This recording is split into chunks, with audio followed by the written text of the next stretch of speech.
India news देख रहे हैं आप। मैं हूं आपके साथ आकांक्षा राजपूत। बुलेटिन की शुरुआत इस वक्त की बड़ी खबर से करते हैं। उत्तर प्रदेश के अंदर कोरोना से संक्रमित मरीजों की संख्या में लगातार इजाफा हो रहा है।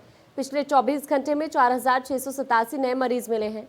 उत्तर प्रदेश में अब मरीजों की संख्या 1,22,619 पार कर गई है। 72,650 लोग इलाज के बाद पूरी तरह से ठीक भी हो चुके हैं। सिर्फ यही राहत की बात है। यूपी में कोरोना से 2,079 लोगों की मौत अभी तक हो चुकी है। बड़ी खबर इस वक्त की उत्तर प्रदेश से कोरोना को लेकर हम आप तक पहुंचा रहे हैं। बहुत तेजी के साथ प्रदेश के अंदर कोरोना से संक्रमित मरीजों का आंकड़ा बढ़ता हुआ,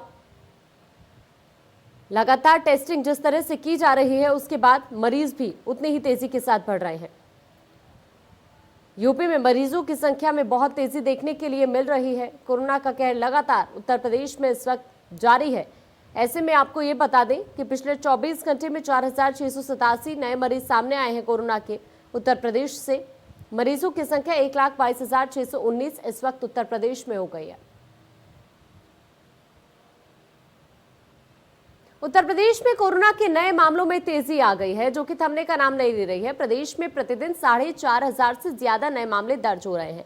रविवार के आंकड़ों की अगर हम बात करें तो यूपी में 4,687 लोगों में कोविड-19 की पुष्टि हुई है। प्रदेश में संक्रमितों की संख्या 1,22,619 तक पहुंच गई है। कुल मामलों में से 72,650 लोग इलाज के बाद पूरी तरह से स्वस्थ हो चुके हैं और उन्हें अस्पताल से डिस्चार्ज किया जा चुका है। कोरोना के सक्रिय मामलों की संख्या बढ़कर अब 47,890 हो गई है। यूपी में कोरोना से अब तक 2,079 लोगों की मौत हो चुकी है। 6 तस्वीरें हैं आपकी टीवी स्क्रीन पर। लखनऊ से 684 मरीज मिले हैं। कानपुर की हम बात करें 329 मरीज कोरोना के मिले। उधर 300 मरीज वाराणसी से पाए गए हैं। बरेली का अगर हम जिक्र करें 200 कोरोना के मरीज सामने आए। गोरखपुर में 214 मरीज मिले हैं और प्रयागराज में 180 कोरोना के मरीज मिले हैं। अलग अलग जिले से हम कोरोना से जो तमाम अपडेट्स आ रहे हैं वो आप तक पहुंचा रहे हैं। बहुत तेजी के साथ पूरे उत्तर प्रदेश के अंदर ये कोरोना से संक्रमित मरीजों का आंकड़ा बढ़ता हुआ। वहीं कोरोना संक्रमण काल के बीच प्रदेश स्तर पर सबसे बड़ी बीएड की संयुक्त प्रवेश परीक्षा संपन्न हो गई है। इस दौरान कई केंद्रों पर शारीरिक दूरी के नियम की धज्जियां भी उड़ती हुई दिखाई दी। जहां बीएड प्रवेश परीक्षा में छात्रों ने बढ़ चढ़कर हिस्सा लिया, तो वहीं महीनों से यूपी बीएड प्रवेश परीक्षा की तैयारी करने के बावजूद कई छात्रों ने बढ़ते कोरोना मामलों को देखते हुए परीक्षा छोड़ने का फैसला भी किया। 6 तस्वीरें आपकी टीवी स्क्रीन पर। उन्नाव की तस्वीर में आप देखिए, उसके बाद आप सीतापुर से भी देखिए किस तरह से बीएड की जो प्रवेश परीक्षा थी वो संपन्न हुई है। प्रयागराज की तस्वीर है आपकी टीवी स्क्रीन पर। उधर गोरखपुर से आप देखेंगे जहां पर सोशल डिस्टेंसिंग का पालन करना भी भूल गए हैं ये लोग। उधर गाजीपुर की तस्वीर आप देखिए, बदायूं की तस्वीर देखिए। कुछ ऐसे भी चेहरे हैं जो बिना मास्क के आपको नजर आएंगे। परीक्षा को लेकर ये परीक्षा सेंटर में कई ऐसे चेहरे जो बिना मास्क के नजर आएंगे और कई ऐसे लोग भी जो सोशल डिस्टेंसिंग का पालन करना भी भूल गए हैं। बीएड की संयुक्त प्रवेश परीक्षा संपन्न तो हो गई, लेकिन यहाँ पर तमाम गाइडलाइंस जो सरकार की तरफ से जारी की गई उनका कई जगह पर उल्लंघन देखने के लिए भी मिला। उधर जालौन में इंडिया न्यूज की खबर का बड़ा असर हुआ है। पुलिस की पिटाई से आहत लड़की ने फांसी लगाकर खुदकुशी कर ली, जिसके बाद चौकी इंचार्ज को लाइन हाजिर कर दिया गया है। आपको बता दें, मोबाइल की दुकान पर कुछ लड़कों ने लड़कियों के साथ छेड़छाड़ की थी। छेड़छाड़ का विरोध करने पर दुकानदार ने पुलिस को फोन किया और उल्टा लड़कियों को ही चोरी के शक के आधार पर अंदर करा दिया। परिजनों के मुताबिक पुलिस कर्मियों ने रिश्वत लेकर लड़कों को दंडित करने की जगह लड़कियों को ही लॉकअप में बंद कर दिया और अमानवीय व्यवहार किया और 10,000 रुपए रिश्वत लेकर लड़कियों को छोड़ा, जिससे आहत होकर लड़की ने घर में फांसी लगाकर अपनी जान दे दी। आत्महत्या करने के बाद परिजन और स्थानीय लोगों ने कोतवाली पहुंचकर हंगामा किया। परिजनों ने दोषी पुलिसकर्मी और आरोपी लड़कों के खिलाफ मुकदमा दर्ज कर कार्रवाई की मांग की है। तस्वीरों के जरिए आप देख सकते हैं किस तरह से ये परिजन रो रहे हैं, बिलख रहे हैं और लगातार कार्रवाई की मांग इस मामले को लेकर कर रहे हैं। इंडिया न्यूज की तरफ से यह खबर प्रमुखता से चलाई गई थी, जिसके बाद चौकी इंचार्ज को लाइन हाजिर किया गया। उरई थाना क्षेत्र के कस्बा रामनगर की एक लड़की द्वारा आत्महत्या किए जाने की सूचना प्राप्त हुई है और उसके पंचायतनामा भर के पोस्टमार्टम की कार्रवाई की जा रही है। सभी पहलुओं और सभी तथ्यों की जांच करने के बाद पोस्टमार्टम की रिपोर्ट आने पर आवश्यक विधिक कार्रवाई की जाएगी। उधर गाजीपुर में एसीएस अवनीश अवस्थी ने पूर्वांचल एक्सप्रेसवे का निरीक्षण किया। अवनीश अवस्थी आजमगढ़ से गाजीपुर के कासिमाबाद पहुंचे थे, जहां पूर्वांचल एक्सप्रेसवे का प्रोजेक्ट कार्यालय है। उन्होंने सबसे पहले एक्सप्रेसवे का निरीक्षण किया और उसके बाद अधिकारियों के साथ बैठक की। एसीएस ने कहा कि पूर्वांचल एक्सप्रेसवे का 52% काम पूरा हो चुका है और मानसून के बाद काम में और तेजी आ जाएगी। इस मौके पर गाजीपुर और मऊ दोनों जिलों के डीएम यहां मौजूद रहे। दोनों जिलों के जमीन संबंधित जो मामले हैं उनको निपटा लिया गया है और तेजी से काम हो रहा है। दिसंबर या जनवरी तक इस पर हम यातायात शुरू कर देंगे और तब तक लखनऊ में रिंग रोड का भी काफी हिस्सा बन जाएगा, ये बात उन्होंने कही। और उसे आगरा एक्सप्रेसवे से भी जोड़ दिया जाएगा। ये तमाम बातें उनकी तरफ से कही गई है।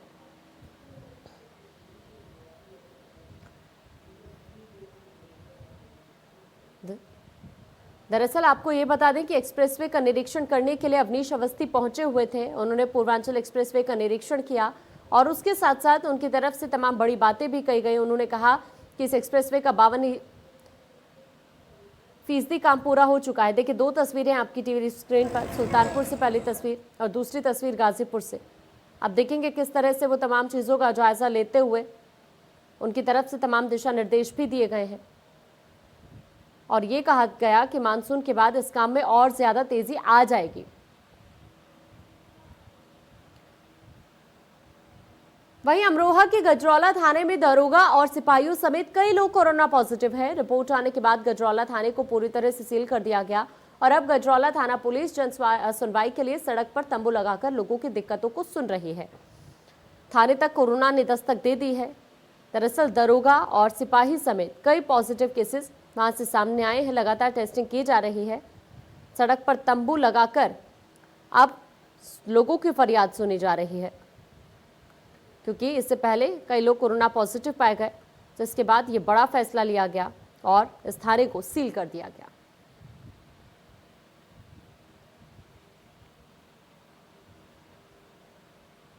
वहीं महोबा में स्वास्थ्य कर्मियों की लापरवाही सामने आई है। अस्पताल में जल भराव की समस्या का समाधान तो स्वास्थ्य विभाग नहीं निकाल पाया, बल्कि विभाग की एक और बड़ी लापरवाही सामने आ गई। अस्पताल के सर्जिकल वार्ड में मरीजों के लिए बेड में बिछे गद्दों में कीड़े बिलबिलाते साफ दिखाई पड़े। अस्पताल प्रशासन की लापरवाही साफ जाहिर होती है, जबकि अस्पताल के रखरखाव के लिए मोटा बजट भी आता है। वहीं अपने मरीज का इलाज कराने आए तीमारदार का कहना है कि जब स्टाफ से गद्दा बदलने के लिए कहते हैं तो कोई सुनता ही नहीं। वहीं जिला अस्पताल के सीएमएस अपना बचाव कहते हुए उन्होंने कहा जो भी कर्मी है उसको दिखाया जा रहा है। माफ कीजिए, उनकी तरफ से ये कहा गया कि अस्पताल में जो भी कमी है उसको दिखाया जा रहा है और अगर इस तरह की दिक्कत पाई जाती है तो उसको जरूर दूर किया जाएगा।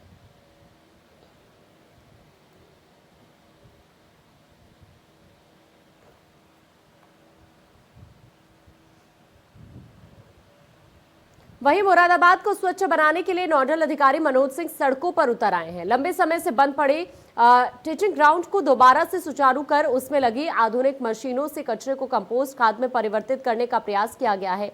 मुरादाबाद के सर्किट हाउस पहुंचे अपर सचिव मनोज सिंह ने जिले की स्वास्थ्य सेवाओं की समीक्षा की और जिले के स्वास्थ्य अधिकारियों को दिशा निर्देश भी उनकी तरफ से दिए गए। अपर प्रमुख सचिव मनोज सिंह का कहना है कि जिले को और स्वास्थ्य बनाने के लिए पूरे प्रयास किए जा रहे हैं। जल्द पूरा शहर साफ सुथरा दिखाई देने लगेगा।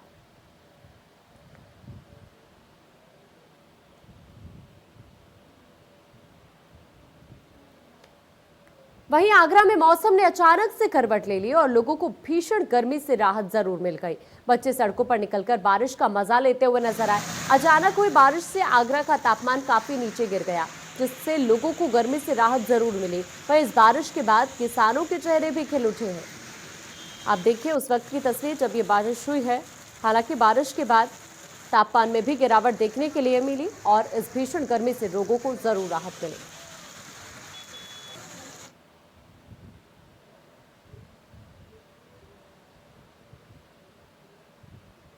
वहीं कानपुर में कांचीराम अस्पताल में 2 मरीजों की मौत हो गई। एक मरीज के परिजनों ने जमकर हंगामा भी किया है। बड़ी जानकारी इस वक्त कानपुर से आपकी टीवी स्क्रीन पर। सूचना के बाद मौके पर पहुंचे डीएम ब्रह्मदेव तिवारी। परिजनों ने हालांकि शव लेने से भी इनकार कर दिया है। डॉक्टरों पर लापरवाही का आरोप लगातार परिजनों की तरफ से लगाया जा रहा है। इसके साथ साथ उन्होंने कार्रवाई की मांग भी की है। बड़ी खबर इस वक्त कानपुर से आपकी टीवी स्क्रीन पर है और ये उस वक्त की तस्वीरें हम आपको दिखा रहे हैं जब परिजनों की तरफ से साफ तौर पर मांग की गई है कार्रवाई की। शव लेने से भी इनकी तरफ से इनकार कर दिया गया। बड़ी जानकारी इस वक्त। हालांकि इनकी तरफ से डॉक्टरों पर भी लापरवाही का आरोप लगाया है। शव लेने से इन्होंने इनकार कर दिया। परिजनों ने जिलाधिकारी से कार्रवाई की भी मांग की है इस मामले को लेकर। कानपुर से बड़ी जानकारी हम आप तक पहुंचा रहे हैं। कांचीराम अस्पताल में 2 मरीजों की मौत हो जाती है, जिसको लेकर परिजनों में गुस्सा बना हुआ है। परिजनों की तरफ से हंगामा किया गया है अस्पताल के बाहर और उन्होंने शव लेने से भी इनकार कर दिया है। दरअसल डॉक्टरों पर लापरवाही का आरोप इनकी तरफ से लगाया जा रहा है। इनके साथ साथ इन्होंने इस मामले को लेकर कार्रवाई की मांग भी की है। वहीं अमरोहा के आदमपुर थाना क्षेत्र के गांव ढड़ियाल में नशेड़ी पति ने पत्नी की कुल्हाड़ी से गर्दन काटकर उसे मार डाला। इस वारदात को अंजाम देने के लिए पति पत्नी को कीकड़ के जंगल में ले गया था, जहां कुल्हाड़ी से उसकी गर्दन पर वार कर हत्या कर दी। इसके बाद खून से सनी कुल्हाड़ी लेकर थाने पहुंच गया। बोला, पत्नी की हत्या करके आया हूं। हत्यारोपी पति का फिल्मी अंदाज में सरेंडर देखकर पुलिस में भी हड़कंप मचा हुआ है। पुलिस आरोपी पति को हिरासत में लेकर घटनास्थल पर पहुंची और उसकी निशानदेही पर महिला के शव को बरामद किया।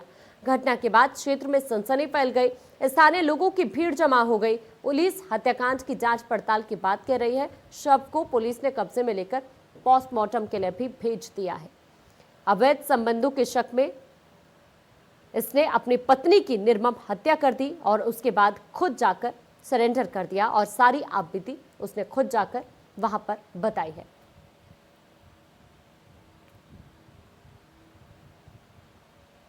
उधर कानपुर में बीच सड़क पर जोरदार संग्राम देखने के लिए मिला। दरअसल जमकर लात घूंसे और लाठी डंडे भी चले। काफी देर तक ये बवाल चलता रहा, लेकिन पुलिस मौके पर नहीं पहुंची। हालांकि इस पूरी घटना का वीडियो भी सोशल मीडिया पर वायरल हो रहा है। गोविंद नगर थाना क्षेत्र का ये मामला बताया जा रहा है। कानपुर में बीच सड़क पर हंगामा हुआ। बड़ी जानकारी हम आप तक पहुंचा रहे हैं और देखिए ये उस वक्त की तस्वीरें हैं जब ये हंगामा हुआ। 2 पक्षों के बीच जमकर लाठी डंडे चले। काफी देर तक ये बवाल इसी तरह से बीच सड़क पर चलता रहा, लेकिन पुलिस मौके पर नहीं पहुंची। इस पूरी घटना का वीडियो सोशल मीडिया पर भी काफी तेजी के साथ वायरल हो रहा है। गोविंद नगर थाना क्षेत्र का ये मामला बताया जा रहा है। क्या कारण रहा है इसके पीछे, अचानक से इतना झगड़ा कैसे हो गया, अभी पूरी तरह से स्पष्ट नहीं हो पाया है। लेकिन ये बीच सड़क पर जमकर हंगामा, 2 पक्षों के बीच लात घूंसे चले, लाठी डंडे चले, लेकिन काफी देर बाद भी पुलिस मौके पर नहीं पहुंची। ये बवाल बहुत देर तक ऐसे ही चलता रहा बीच सड़क पर, लेकिन पुलिस मौके पर नहीं पहुंच पाई। गोविंद नगर थाना क्षेत्र का ये दरअसल मामला बताया जा रहा है। आप तस्वीरों के जरिए देख सकते हैं कि किस तरह से ये 2 पक्षों के बीच जमकर हंगामा हुआ। काफी देर तक इसी तरह से ये बवाल वहां पर मचा रहा, लेकिन पुलिस नहीं पहुंच पाई। 5 अगस्त को अयोध्या में भगवान राम के भूमि पूजन के बाद शिकोहाबाद में एक लेखपाल को पटाखे फोड़ना भारी पड़ गया। दरअसल भूमि पूजन के बाद लेखपाल ने खुशी का इजहार करते हुए पटाखा फोड़ा तो स्थानीय पुलिस घर से उठाकर थाने ले गई और जमकर मारपीट की। इसका खुलासा एक वायरल फोटो से हुआ था। मामला संज्ञान में आने के बाद एसपी ने 2 सिपाहियों को निलंबित भी कर दिया है। वहीं जब इस पूरे मामले को लेकर पीड़ित से बातचीत की गई तो इनकार करने लगा। उनका कहना है कि मैं मामले को यहीं खत्म करना चाहता हूं। वहीं पुलिस वायरल फोटो की जांच कर रही है।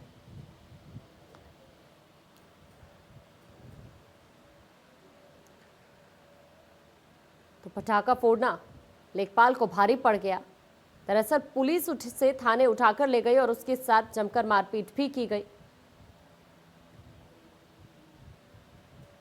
उधर फिरोजाबाद में पसीने वाले हनुमान जी के मंदिर पर हिंदू जागरण मंच के कार्यकर्ताओं ने हनुमान चालीसा पाठ का आयोजन किया। इस मौके पर वृक्षारोपण और भंडारे का आयोजन भी किया गया था। कार्यक्रम करीब में हिंदू जागरण मंच और बीजेपी के 50 से 60 कार्यकर्ता इसमें मौजूद रहे। कार्यक्रम की सूचना के बाद मौके पर बसई मोहम्मदपुर थाने से पुलिस पहुंची और कार्यक्रम को खत्म करा दिया गया।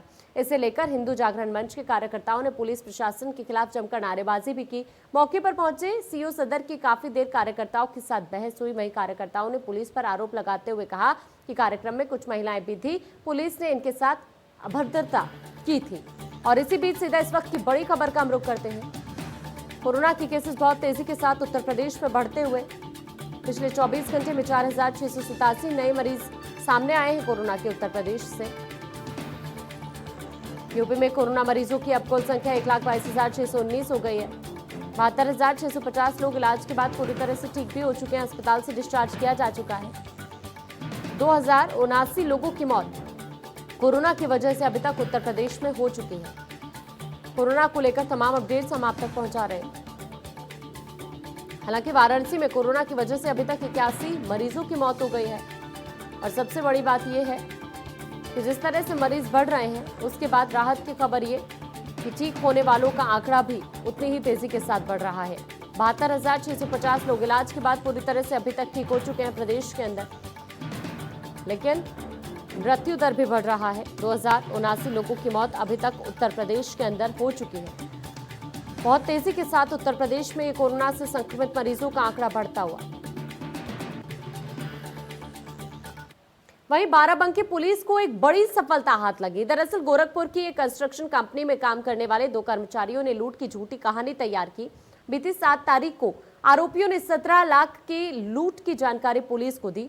पुलिस अधीक्षक ने इस सनसनीखेज घटना का गंभीरता से संज्ञान लेते हुए 3 टीमें गठित कर तत्काल अपनी जांच शुरू कर दी। पुलिस ने स्थलीय निरीक्षण के साथ जहां इन्हें पैसे दिए वहां भी ले जाकर जांच की तो पैसा सीसीटीवी के सामने आकर लिया गया।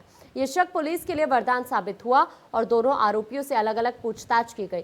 दोनों की बातें बदली बदली सी लगी तो पुलिस ने सख्त होकर इनसे पूछा, जिसके बाद दोनों ने नकली लूट को स्वीकार कर लिया। बहरहाल दोनों को पुलिस जेल भेजकर मामला दर्ज कर आगे की जांच कर रही है।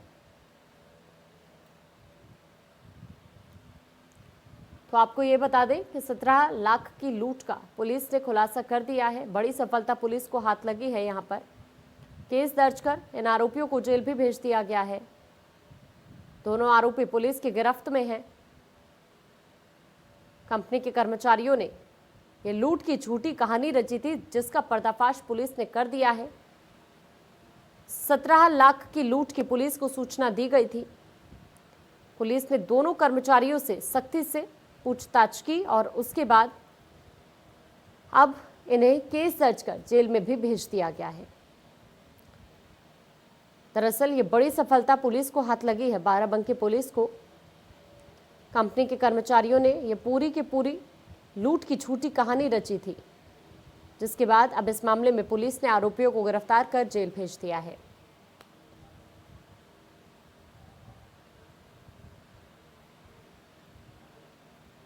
वहीं महोबा का जिला अस्पताल फिर महज 1 घंटे की बारिश में पानी पानी हो गया। जहां देखो वहां पानी। इमरजेंसी हो या महिला वार्ड, पानी भरने से न सिर्फ डॉक्टर बल्कि मरीज और तीमारदारों को भी परेशानी हो रही है। ये कोई नई समस्या नहीं है, ये समस्या बहुत पुरानी हो चुकी है। इस तरह की तस्वीरें हम पहले भी अपने दर्शकों को दिखा चुके हैं और अब फिर से ये तस्वीरें सामने आई हैं। आप देख सकते हैं किस तरह से इमरजेंसी और महिला वार्ड में पानी घुसा हुआ है। मरीज और तीमारदारों को इसके कारण बहुत ज़्यादा परेशानियों का सामना भी करना पड़ रहा है।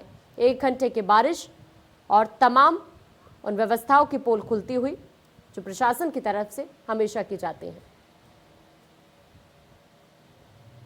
आप देख सकते हैं कि किस तरह से ये जिला अस्पताल तालाब बना हुआ है, जिसके कारण मरीजों और तीमारदारों को खासा दिक्कतें हो रही हैं। अस्पताल में ये सर पानी भरता है, ये पानी भरा हुआ है।